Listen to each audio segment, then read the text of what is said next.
Okay, hello Year 11. This is now the last bit of the walking talking marks, which is going through paper 1 question 5. Now paper 1 question 5 is a lot harder to do a walking talking mark with because it's actually about the way that you come up with ideas, but I'm going to show you how I plan maybe a story and how I really think about my character, my setting, my structure, and really thinking about planning for my piece of writing. Now, if I'm honest, for my paper 1 question 5, a lot of the work actually happens before the actual exam. I like to prepare words that create a sense of darkness, so I might have a range of sophisticated vocabulary for the word dark, for example, or sophisticated vocabulary for the word bright, because I know that I am probably going to describe something as being dark or something as being bright. The other thing that I really work hard on is to think about the way that I'm always going to structure my story.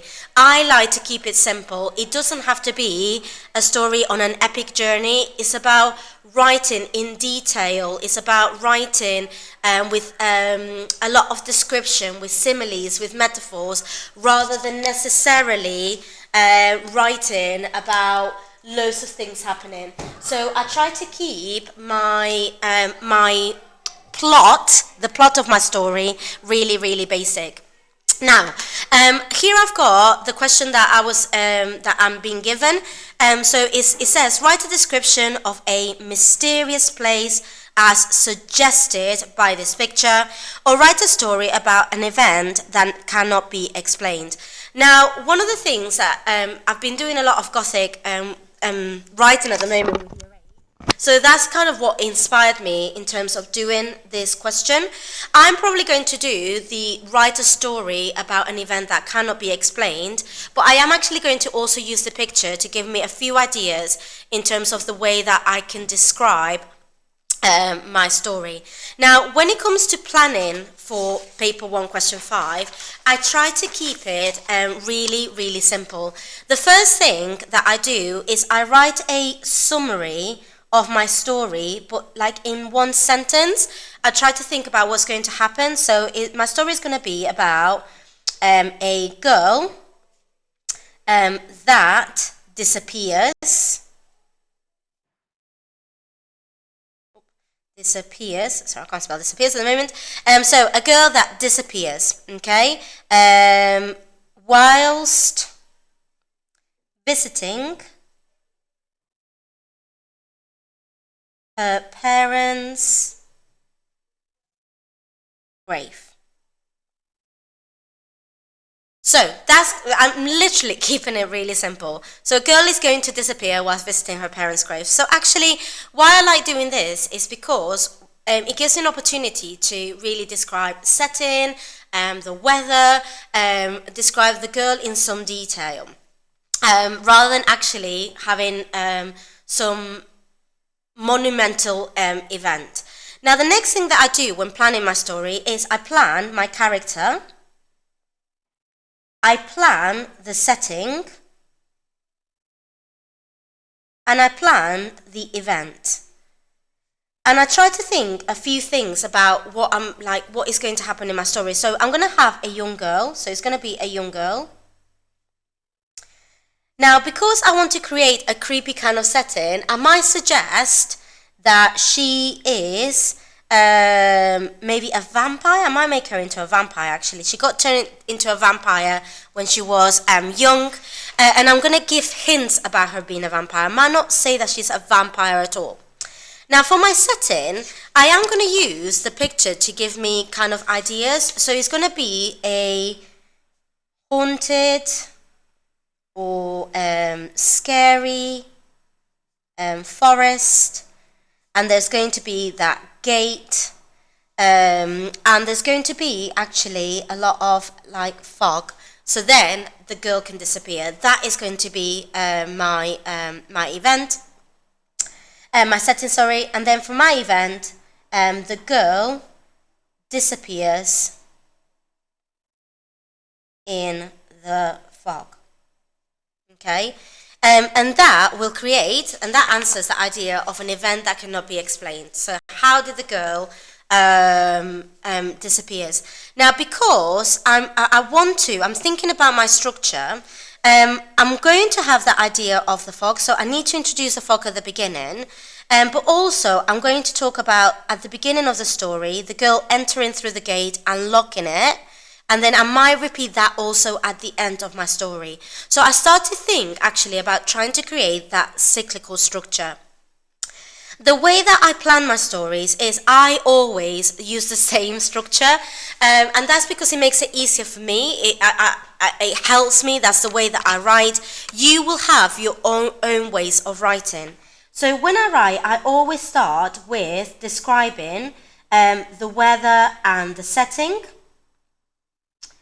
Then I like to move on to, and now that might be like one paragraph, or I might divide it into 2 paragraphs. Then I tend to describe the physical appearance of my character. Then I tend to describe what the character is thinking. And these are my paragraphs. Oops. Then I introduce a bit of a problem. Okay, so what is the problem? Now, the problem doesn't have to be anything massive. It's the main kind of conflict in your story. It might be a noise. It might be something that is gone wrong, and that is your problem. And then I like to end with, again, the weather and the setting. Now, because I'm planning my story in this way, what I start to think is about what I'm going to have at the beginning and what I'm going to have at the end. So at the beginning, I am going to describe actually a cold and ominous kind of weather. So I might describe the sky as concrete. The concrete sky, that makes it sound like really grey and really dark. And because I'm going to suggest that my character's a vampire, that actually works, because vampires can only come out at night time or when it is dark. I might describe, I just really like this word, I might describe atramentus clouds in the distance, and that this makes it just sound a bit ominous. Atramentus means like inky black, like really, really, really dark. But I also want to use a bit of personification, and I want to introduce the fog, because I'm going to use the fog as actually that cyclical structure is going to be repeated at the end. So the fog is going to be thick and heavy, and is going to be like crawling. So I might use a bit of zoomorphism, or I might use a bit of personification by saying things like it's grabbing and clinging onto things. Okay, so that's going to be my beginning. I also, because I might do 2 paragraphs for my setting, I am going to choose the opportunity to describe the trees, because I think trees are awesome to describe. So in particular, I might describe the trees again by using a bit of personification. So I might describe them like skeletons. I might describe the branches as arms and fingers. And I might kind of describe this idea of them being malnourished. So I might malnourished, and I'm trying to think like maybe like slaves or corpses. Actually, that might be better in terms of thinking about the imagery that I want to use. So there's loads of things I'm already thinking in my description from the beginning.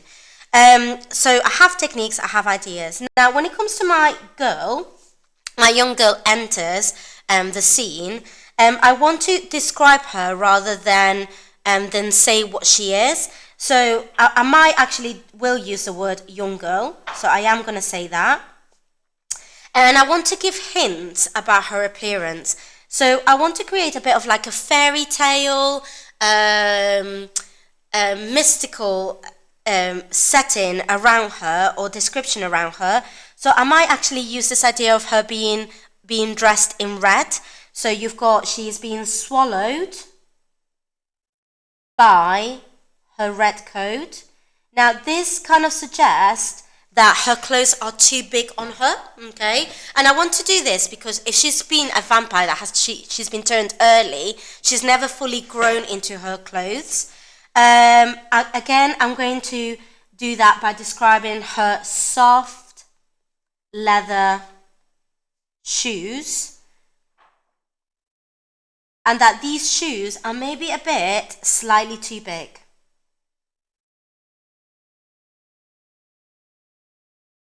So I'm just really describing her coat, her shoes. Then I'm going to describe her appearance, okay?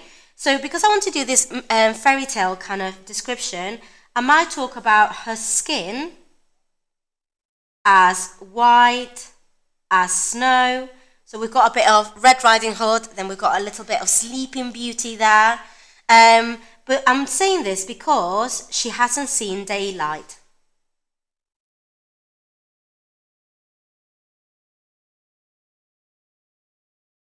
For a very, very long time. And then, again, just to carry on like that physical appearance, I might describe her lips, so red lips, like rose petals. Now, by having all these words to do with redness, it does actually bring that connotation of blood, that connotation of danger. She is a young girl, but she's got these vivid colours with her. Now, because I don't want to maybe repeat red all the time, I need to think of another word for red. So I might use the word crimson as well, just to like vary, so I'm not using red all the time. Now then, I'm moving to the girl's thoughts. So I'm kind of saying why she's here. So she's thinking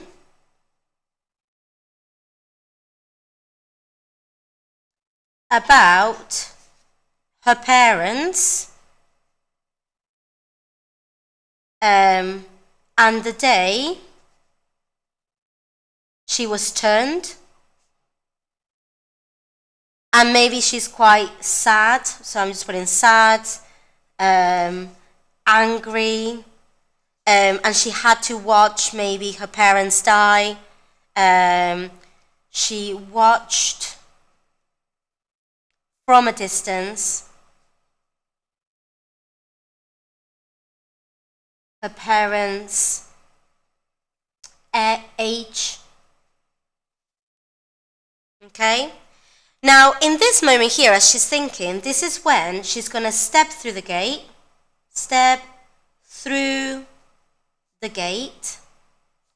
and lock it. And I'm going to repeat the idea of the fog, like the fog now getting heavier.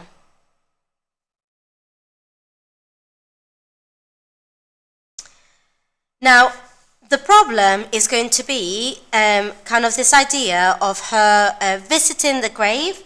So she sees the grave, and to show that the grave has been there for a very long time, and because she's been there for a very long, she's very old. Like the grave is going to be covered in weeds, and is going to be covered in vegetation. So it's really, really old. Oh, and because it's really old, actually, you could barely make out the writing on it. Now, the problem that is going to happen is that through the sky, so this might be a one-line sentence for me, through the sky, a ray of light pierced through the solid clouds. Now, because a ray of light pierced through the solid clouds, that means that she needs to disappear, and that's the reason why she's going to disappear. So that's what I'm going to do here. So I'm going back to the weather. I talked about the fog again. So the fog, heavier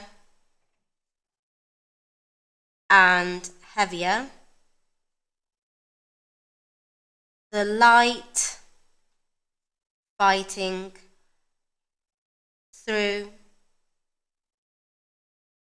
The gate remains close. Once the fog clears, only 2 gravestones are left. So I'm not going to actually say the girl disappears. I'm hinting at the girl is disappearing. So, again, it's taken me 15 minutes to plan my story. I wouldn't spend 15 minutes in the exam planning my story, but this is what I would be thinking as I am writing my story. The main thing that I probably do is do this, the character, the setting, and the event, and then start writing my opening paragraph, then go on to my character, then go on to my character's thoughts, the problem, and then definitely make sure that I get down to this conclusion. Now, on your cheat sheet, it talks about writing a 5-paragraph story. That is a great thing. Like, just 5 really developed paragraphs is awesome. Now, it doesn't have to be 5 paragraphs. You might do 6 or 7 paragraphs, because every now and then you have got that one-line paragraph that is really engaging and develops your story. So it might be that it changes focus.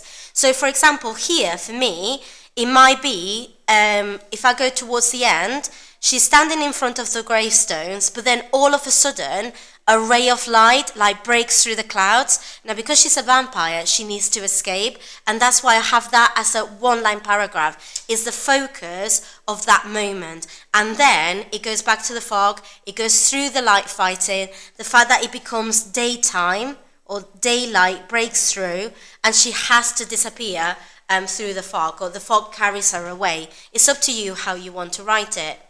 Now, what you have is, so your teacher's going to now choose to maybe allow you to have a bit of a plan with this picture. What would you write about?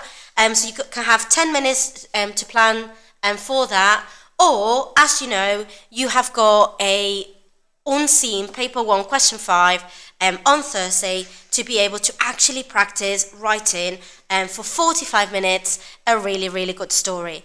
Now, year 11 is not about writing loads. It's about writing a good quality piece of writing. I would say maximum, and just this is as marking in the past, I would say a maximum of maybe 2, so 1, 2, and a bit sides of writing, no more than that. You want to make sure that you've got that opportunity to proofread your writing, to check that you've got similes, that you've got metaphors, that you've got personification, that you've used a variety of sentences, that you check that you've done that actually in general first. Okay? So, good luck, and I hope it goes well.